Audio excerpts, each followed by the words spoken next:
something surprising just happened in a political debate that has a lot of people talking. Normally, Charlamagne the God is seen as someone who has a strong read on what's happening in American politics. But in this exchange, Mehdi Hasan pushes back hard against Charlamagne's argument that Democrats should simply accept defeat, reopen the government, and move on. The debate quickly turns into a much bigger question. Should Democrats keep compromising, or is it finally time for them to stand their ground? Before we dive into the full story, comment where you're watching from, and don't forget to like and subscribe so you don't miss the next one. Watch this exchange, and then we'll break down exactly what happened. I got another question about the government shutdown. The ACA premiums have already gone up. They're set for the year. Democrats, we appreciate the effort, but isn't it time to reopen the government? I mean, who's in charge of the government? Republicans, but you still need those 8 Democrat votes to vote. Yeah, because of the filibuster. They now want to get rid of, by the way. Yeah. Having spent years saying... And by the way, I don't care who's responsible for it. It's a bipartisan. It's going to take a bipartisan effort. But isn't it time to reopen the government? Yeah, of course it's time to reopen the government. But the Republicans in charge of the government. You cannot but have they still need those 8 Democratic votes. But you cannot have a political system that always relies on only the Democratic Party being the responsible party. You just can't. America cannot survive. We've created, it's like having toddlers, right? The Republican Party are a bunch of toddlers, and everyone else has to be the adults in the room. And that cannot continue indefinitely. And at some point, I'm glad Democrats have drawn a line, even with Schumer and Jeffries, where they're saying, you know what? It's up to Republicans to govern responsibly. It's up to Republicans to stick to their pledges. But we know they can't. But that's the problem. But we know they can't. The reason I say it, with the greatest respect, my friend, you're part of the problem. You can't say we know they can't, because that immediately gives Republicans a pass and puts the entire American democracy, American government, American economy only in the hands of one party should have to deal with it. I agree, but we know Republicans aren't going to do the right thing. Rent is due. You know, they're talking about cutting SNAP benefits. People got child care to pay, light bill, car notes.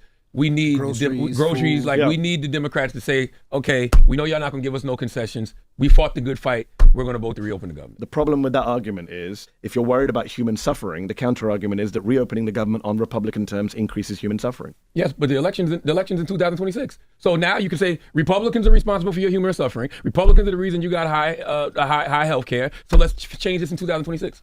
I don't have the numbers off the top of my head, but a lot of the stuff that Trump did in the big, beautiful bill, all the horrific stuff, they very smartly delayed that till after the midterms kick in. The premiums already kicked in. The premiums, a lot of pain. So look, there's a strategic argument for doing what you're saying. I don't believe, I've been around long enough to know that this always ends with the Republicans benefiting from Democrats rolling over, and I'm glad to see Democrats not rolling over. Now, I'm with you, but it's hard to see all this human suffering. I agree, but human suffering cuts both ways. These food banks are so, the lines of the food banks are so long. 100%. You know, we got government workers calling up here every day. But the fact but the fact that you and I are talking about Democrats and not Donald Trump starving Americans and saying, he said at the weekend, he goes, I will not, a court, let's just be very clear, a court has said he must release the funds to pay for SNAP. And he said, I'm not going to do it. That's crazy. That should be the conversation. It's not should Democrats open the government, it's should Donald Trump follow the law. No, I'm just saying the government should be reopened. We just know it takes a bipartisan effort to do it. Yes, Republicans are the main issue here, but we can't act like it, 8 Democrats need to vote. It'd be interesting to see if they get rid. He's now pushing for the filibuster nuking. It'd be interesting to see if they get rid of that filibuster, because of course, in the long run, that will help Democrats. They had a good night last night.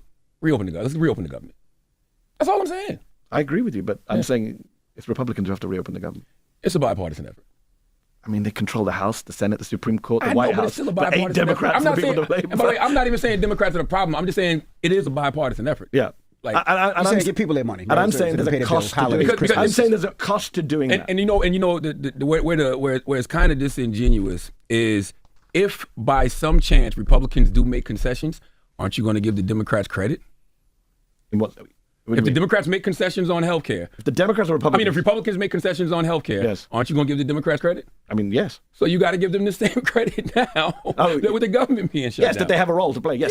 But it's about, but the problem is whose responsibility is it? That's the point. I don't think, again, it goes back to my thing. I can't treat Republicans like children and toddlers. I don't think American democracy can survive if we only have a 2-party system and one of the 2 parties is completely, we just don't take seriously. They can do whatever the hell they want. They can break any law, ignore any judge, shut down any government program, end USAID. And again, the costs of reopening the government, the costs of conceding on the Medicaid cuts and all of that stuff. Your point is, well, next year they can point in the midterms, but what about the suffering on that front till the midterms? What about the people who are going to lose health care between now and the midterms? I agree with that, but man, that's one high bill to pay as opposed to not being able to pay your rent, not being able to pay your car note, not being able to pay your child care. Even if you have health care, now you still can't pay that because you're not making any money. I agree. It's a horrific situation. It's why I wish people had not re-elected Donald Trump. Yeah. But we are where we are. We got Donald Trump for another 3 years minimum, maybe longer, as you and I fear. And Democrats have to be the adults in the room. because of that reason. They just have to, Mehdi. I know we don't want him to be, or it shouldn't be like that, but it is. No, but it isn't, because I think you can. We have to change the way we talk about politics, the way we organize, the way the media covers this stuff. Because the minute you do this, let me just give you, let's say they open the government tomorrow. Let's say there's 8 Democrats, whatever, they come in, government open up. What precedent does that set? It just means that Republicans will keep doing this again and again, knowing you've got 3 more years of pain and suffering. Yes, but hopefully with the next, year, you can say, look at your healthcare benefits. Your healthcare benefits are high as hell. It's because of Republicans. 2026, y'all need to change this. So the Republican Party runs a completely opposite manual when they're in opposition. They do everything they can, obviously, to not make government work. They don't care if people are starving and can't pay their rent. But then they electorally benefit from that, right? They benefit from saying, the government didn't work. Things didn't get through. And Democrats, unfortunately, I think are going to have to use that playbook, as cynical and ruthless as it has to be. Jesus Christ.